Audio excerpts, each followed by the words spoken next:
Okay. When you gonna fix that shit, QuickTime? Is QuickTime still in business? I use this to record my show. Percival. Oh, bloody tip of the cap to this one, old man. Tip of the cap.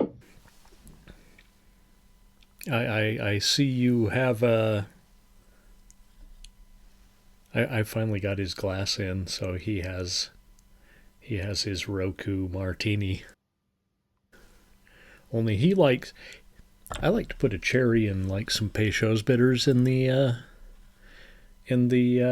Roku martini, but he likes the olives, and at least he and I are consistent with the 3 olives.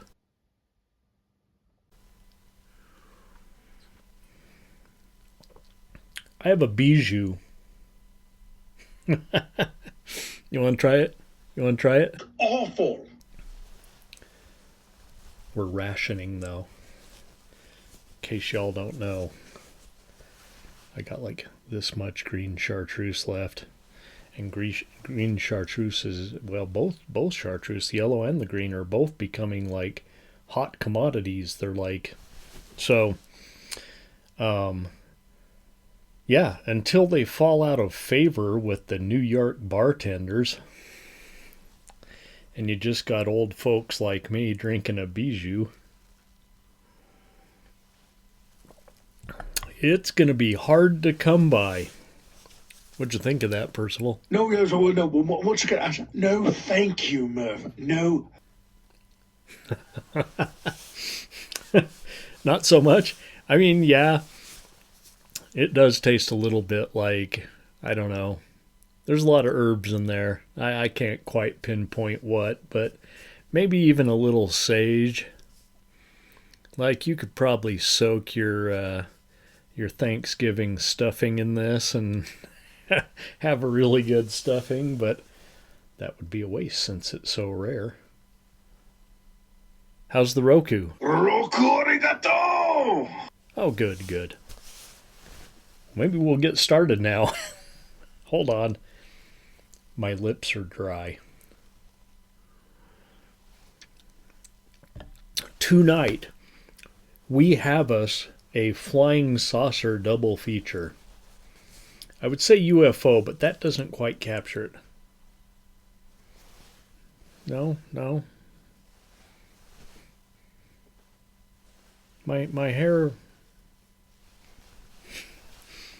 hair's crooked. And no, I'm not having vertigo again.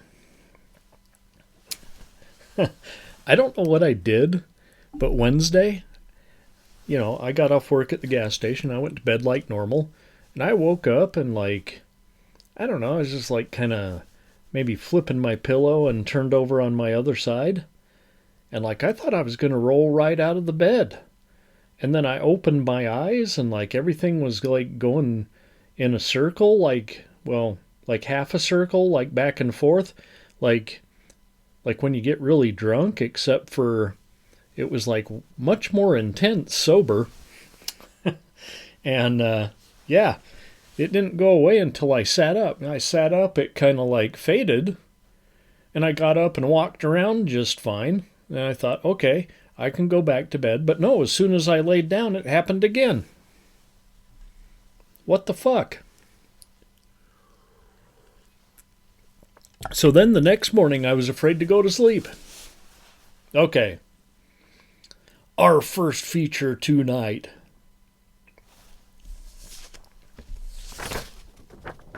Flying saucers attack. Warning, take cover. Earth versus the flying saucers. Flying saucers invade our planet. Washington, London, Paris, Moscow. Probably even Moab. Fight back. Hugh Marlowe, Joan Taylor with Donald Curtis and George Worthing.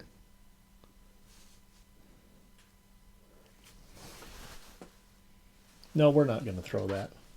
We'll keep that in nice. In case any of you... No.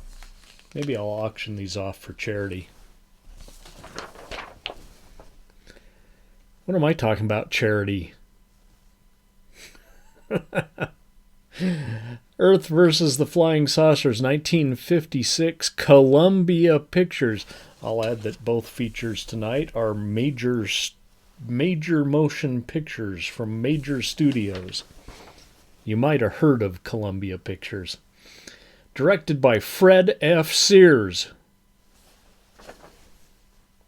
Now, I don't know if he's like related to the Sears Roebuck and Company people. Oh, damn, that's good.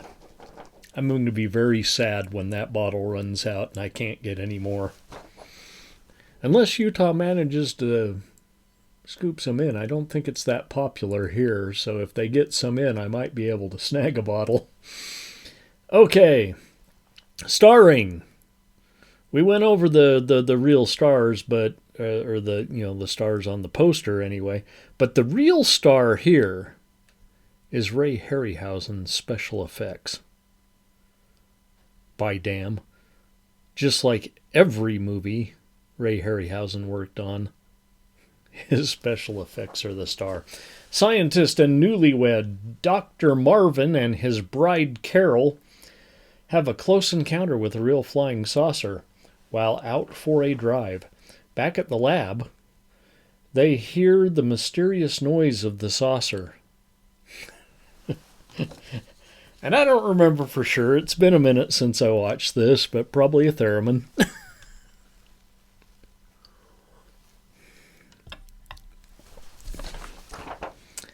Eventually, the saucer lands right there in the top secret Project Skyhook area. Project Skyhook. Top secret. Well, the Army brass can't have that. It's fucking flying saucer landing right in the middle of our top secret project.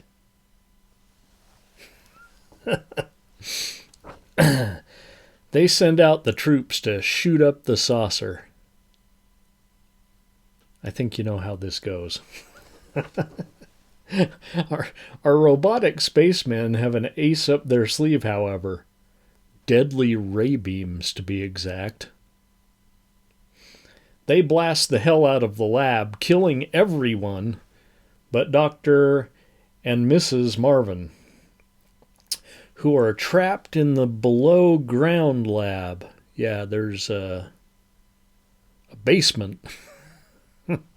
Like the Alamo.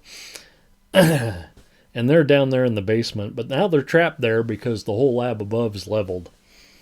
Along the way, the batteries in the doc's tape recorder go dead. I can record. And a message comes across the slow-mo tape. The spacemen, it turns out, had come in peace.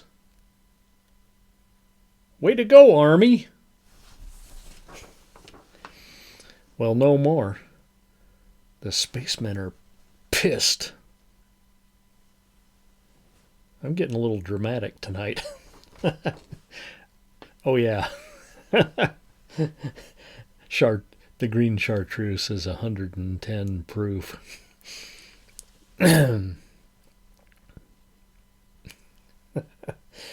After a couple of missed deadlines, the aliens set deadlines, you will do this by this time, or else.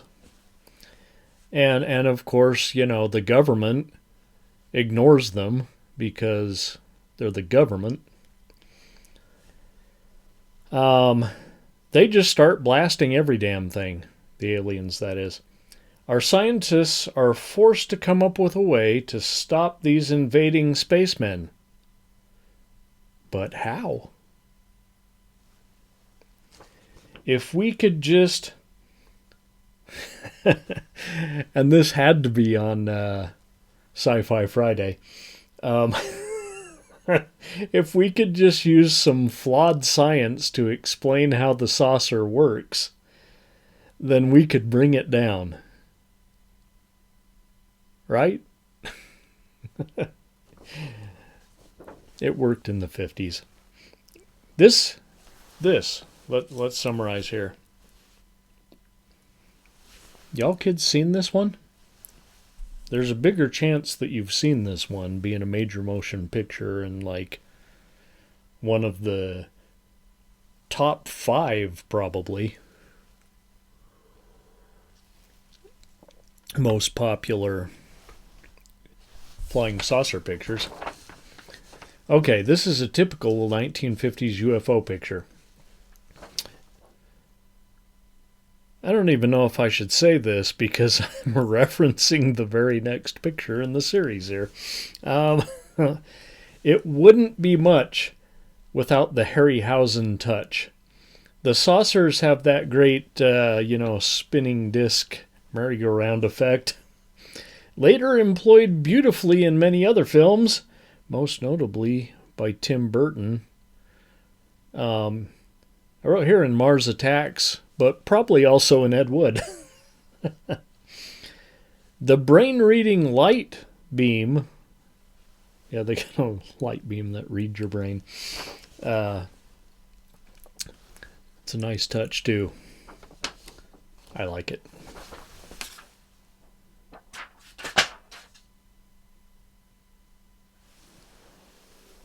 You okay down there? 3. This is good, even bordering on great.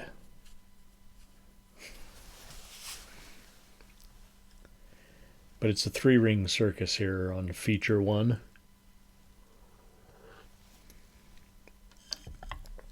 So, let's all go lobby.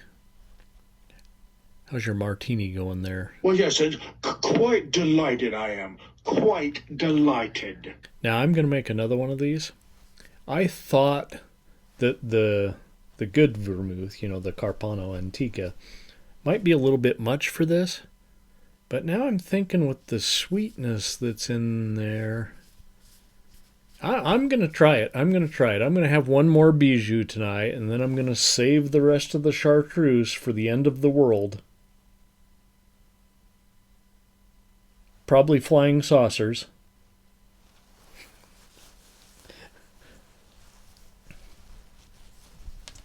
We'll be right back, kids. Let's all go to the lobby. Let's all go to the lobby. Let's all go to the lobby to get ourselves a treat. Delicious things to eat. The popcorn can't be beat. The sparkling drinks are just dandy. The chocolate bars and the candy. So let's all go to the lobby to get ourselves a treat.